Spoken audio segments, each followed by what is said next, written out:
Now being joined by Gopal Krishna, former shipping secretary, to give his views on what's happening and what should be done, perhaps. Sir, first question to you, if you are with me now, if I can see him. Yes, exports now face rerouting through the Cape of Good Hope, adding 15 to 20 days to transit times. How should Indian exporters recalibrate their logistics to stay competitive amid these delays? As you rightly say that uh, now routing shipping lines in the Middle East are closed, essentially because of the war situation.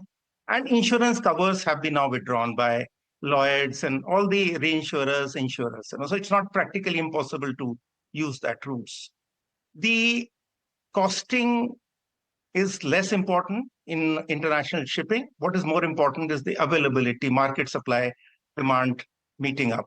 There are lesser number of both container ships and tankers on the Cape of Good Hope route, and therefore the freight rates are rising. I will not go into the rise of the crude prices, that is automatic. But the logistic costs are also rising because of lesser availability of tankers and container ships around the Cape of Good Hope. So there is no other alternative but for Indian exporters to reroute the goods, renegotiate prices, align them with the current, situation, and if possible, wait for perishables will have huge problem. See, while you can reroute exports through the Cape of Good Hope for Europe and America bound exports and imports.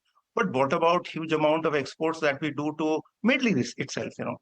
We export large quantities of perishable goods to the Middle East. Onions, fruits, vegetables, basmati, rice. Now that is going to take a hit. So there, I think so. The best thing would be there are a lot of containers which are totally stuck up in the Indian ports itself. So exporters, importers will have to recalibrate their strategy, selling strategy. Maybe, offload a lot of, those goods back into the Indian market or search for new markets. That's the only alternative. Cost would be high. We'll have to take care of that. Government has also formed a committee which will look into all these aspects, especially the MSME sector. MSME sector, the small exporters, small importers would be affected much more than the larger exporters. And here again, I will come to perishable goods. They're all exports done by small companies, small, groups in and around, say, Maharashtra and nearby states. So government has already formed a committee. And I think so government will look into the entire aspect of how government can come and help out the SME sector, which would be the most hit by these events. Okay, so perishable goods and support for the MSME sector.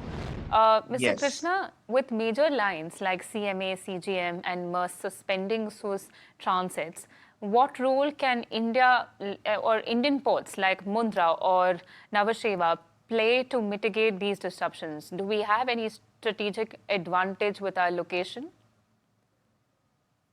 Frankly, we had a strategic advantage vis-a-vis the Middle East routes, the east-west route.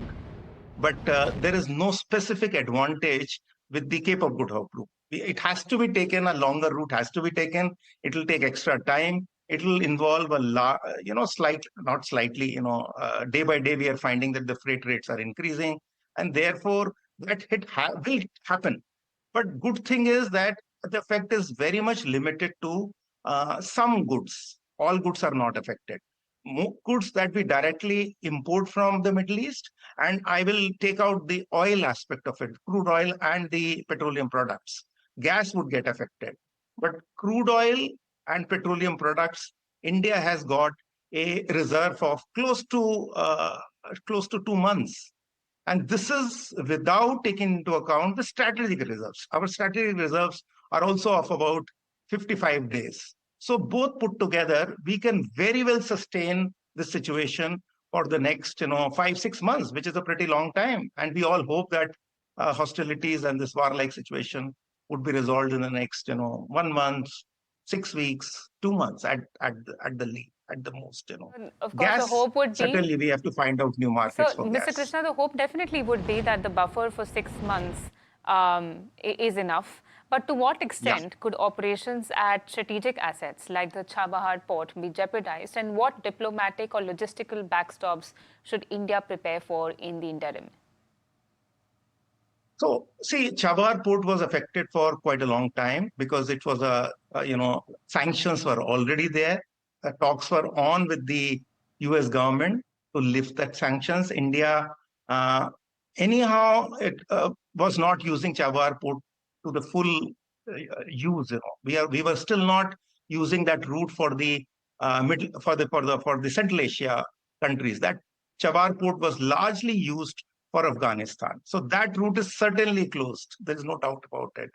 Uh, we will have to wait because see, it is country independent. Whatever regime comes in Iran, India can again renegotiate and again start Chabahar operations. After all, the negotiations were not with a particular government. It was with the state. It was a state-to-state relationship. So we will have to see how the situation evolves over the next, 6 weeks, 8 weeks. We can again talk to the new government. And again, the hope is if everything becomes normal, sanctions are also lifted, then Chabahar would actually play a much more meaningful role than it was playing in a regime, in a situation where there were sanctions on it.